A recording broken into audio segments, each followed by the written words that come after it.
Di tengah meningkatnya ketegangan global dan kekhawatiran akan potensi pecahnya Perang Dunia Ketiga, Presiden Indonesia Prabowo Subianto menekankan urgensi untuk memperkuat sistem pertahanan nasional. Latar belakang militernya yang solid membuatnya memahami betul pentingnya kesiapsiagaan negara. Sebelum menjabat sebagai Menteri Pertahanan, Prabowo punya peran besar dalam mendorong modernisasi militer, mulai dari penguatan TNI Angkatan Darat, Laut, hingga Udara, melalui pengadaan alutsista dalam beberapa tahun terakhir. Salah satu alutsista unggulan yang tengah masuk dalam radar pengadaan adalah drone tempur Bayraktar TB2 buatan Turki. Drone ini dikenal luas berkat performanya yang tangguh dan sederet fitur canggih yang mendukung operasi pengintaian hingga serangan presisi.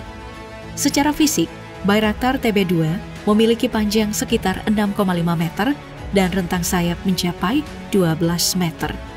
Badannya dibangun menggunakan material modern seperti serat karbon, Kevlar, serta komposit hibrida. Menariknya, bagian sambungan antar segmen dirancang dari aluminium, sehingga strukturnya tetap kuat namun bobotnya tetap ringan. Inovasi desain ini diproyeksikan mampu memberikan nilai strategis tambahan bagi TNI Angkatan Udara dalam menjalankan operasi udara. Keunggulan Bayraktar TB2 tak berhenti di situ. Drone ini dibekali beragam sensor mutakhir, mulai dari sensor statis, laser altimeter, hingga modul sensor alfa beta yang dapat memantau kecepatan, suhu, dan sisa bahan bakar. Teknologi navigasinya juga cukup canggih, memungkinkan drone ini melacak rute secara otomatis dan efisien. Fitur-fitur seperti lepas landas dan mendarat secara otomatis, mode penerbangan semi-otonom, serta baterai litium sebagai sumber tenaga semakin mengukuhkan posisi Bayraktar TB2 sebagai drone berteknologi tinggi. Untuk mendapatkan satu unitnya, harga yang dibanderol berkisar 1 juta US dollar hingga 5 juta US dollar.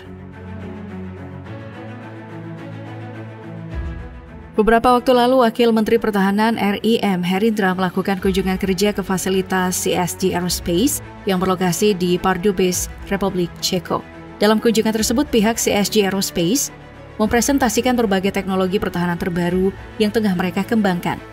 Pemerintah Indonesia berharap dapat menjalin kerjasama strategis melalui skema Transfer of Technology, khususnya dalam pengembangan sistem radar. Salah satu proyek yang diproyeksikan akan digarap bersama pada tahun 2025 adalah radar G400, sebuah sistem radar canggih yang memiliki spesifikasi mirip dengan produk buatan Thales Group. Radar ini dirancang untuk mendeteksi objek hingga ketinggian 100.000 kaki dengan sudut elevasi mencapai 40 derajat. Selain itu, sistem ini mampu melakukan pengawasan wilayah udara dengan jangkauan maksimum 515 km.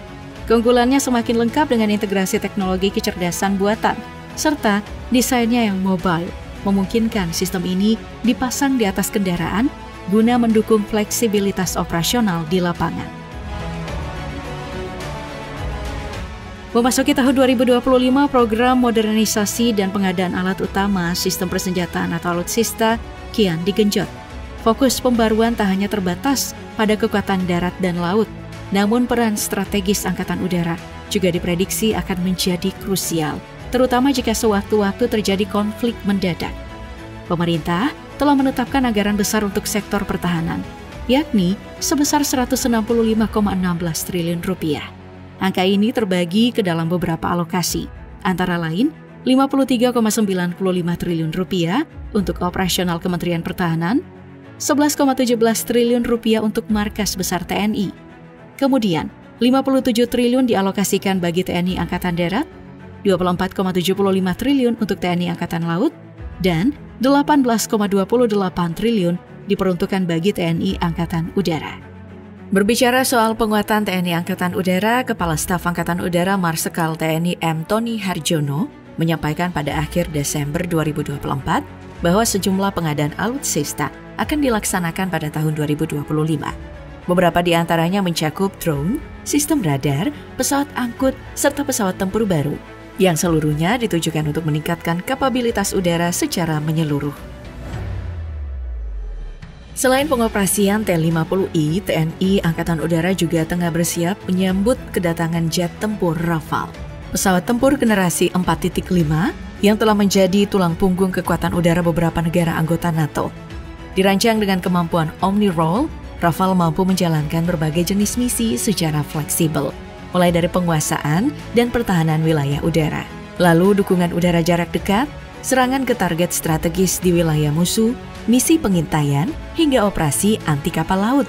Semua dapat dijalankan oleh satu platform ini. Salah satu keunggulan utama Rafale terletak pada kemampuannya berintegrasi dengan berbagai sistem persenjataan. Jet ini mampu membawa rudal udara ke udara, jarak jauh, rudal stand-off, rudal anti kapal, serta bom berpemandu laser maupun bom konvensional non-pemandu.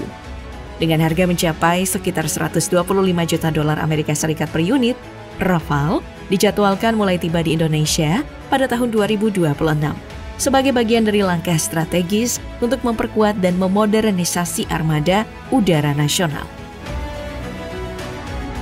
C-130 Hercules tercatat sebagai salah satu pesawat militer dengan sejarah produksi terpanjang dalam dunia aviasi.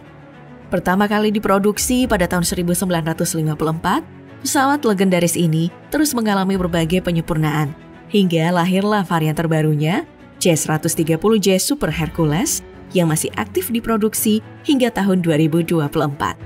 Perjalanan panjang evolusi pesawat ini mencerminkan dedikasi terhadap peningkatan daya tahan dan efektivitas operasional, menjadikannya tetap relevan dalam mendukung berbagai misi logistik dan transportasi militer di banyak kawasan dunia. Tak berlebihan jika C-130 Hercules disebut sebagai salah satu pesawat angkut militer paling ikonik yang pernah dibuat. Sejak awal produksinya, lebih dari 2.500 unit telah diproduksi dan digunakan oleh lebih dari 70 negara.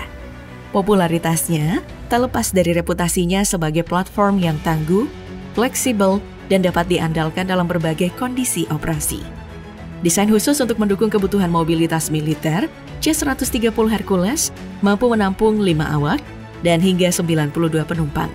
Dari segi performa, pesawat ini bisa mencapai kecepatan maksimal 592 km per jam dengan kecepatan jelajah stabil di angka 540 km per jam. Untuk membawa pulang satu unitnya, estimasi biaya investasi berada di kisaran 30,1 juta US dollar. Kehadiran jet tempur T-50I Golden Eagle bukan lagi pemandangan baru di langit Indonesia. Sejak tahun 2021, Korea Aerospace Industry atau KAI telah mengirimkan 6 unit T-50I kepada Indonesia melalui kontrak senilai 274,488 miliar won atau sekitar 240 juta dolar Amerika Serikat. Kesepakatan tersebut mulai berlaku sejak 16 Desember 2021.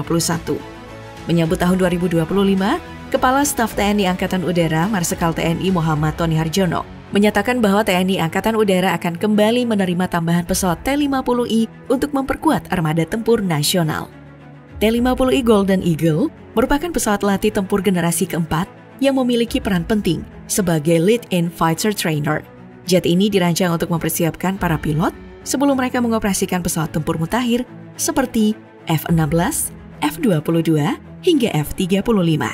Dengan kata lain, T-50I menjadi jembatan penting dalam proses transisi teknologi tempur udara menuju sistem yang lebih canggih. Di balik kokpitnya, T-50I dibekali sistem kendali digital, fly-by-wire, dan konfigurasi hands-on throttle and stick yang memungkinkan kontrol presisi dan respon cepat selama penerbangan. Dua layar multifungsi berwarna berukuran 127 mm membuat Honeywell menyajikan informasi penting penerbangan. Sementara ruang kokpit untuk 2 awak juga dilengkapi dengan sistem oksigen on-board dan kursi pelontar darurat untuk menjamin keselamatan maksimal dalam situasi ekstrim. Ditenagai oleh mesin General Electric F404 GE102 turbofan, pesawat ini mampu menghasilkan daya dorong awal sebesar 1.770 pounds dan hingga 11.000 pounds saat menggunakan afterburner. Secara dimensi, T-50I memiliki panjang 43 kaki, lebar sayap 31 kaki, tinggi 16 kaki, dan bobot total sekitar 14 ton. Dengan kecepatan maksimum mencapai 1,5 kali kecepatan suara, sekitar 1.600 km per jam. T-50I menjadi salah satu pesawat latih tempur paling bertenaga yang dimiliki Indonesia saat ini. Pesawat NC212I merupakan pesawat angkut ringan buatan PT Dirgantara Indonesia yang menggabungkan desain praktis dengan teknologi avionik modern. Pesawat ini sudah dilengkapi dengan sistem autopilot dan full glass cockpit yang membuatnya efisien, andal, dan siap menjalankan berbagai misi dalam kondisi beragam. NC212I memiliki kapasitas berat maksimum untuk lepas landas dan pendaratan hingga 8.100 kg, mampu membawa muatan hingga 3.000 kg, serta kapasitas bahan bakar sebesar 1.560 kg. Keunggulan NC212I tak hanya terletak pada teknologinya, tetapi juga pada kemudahan dalam perawatan. Faktor penting yang membuat biaya operasional pesawat ini menjadi jauh lebih hemat. Ditambah lagi, pesawat ini mampu beroperasi di bandara maupun lapangan udara dengan landasan pendek, menjadikannya sangat fleksibel dalam medan operasi yang terbatas.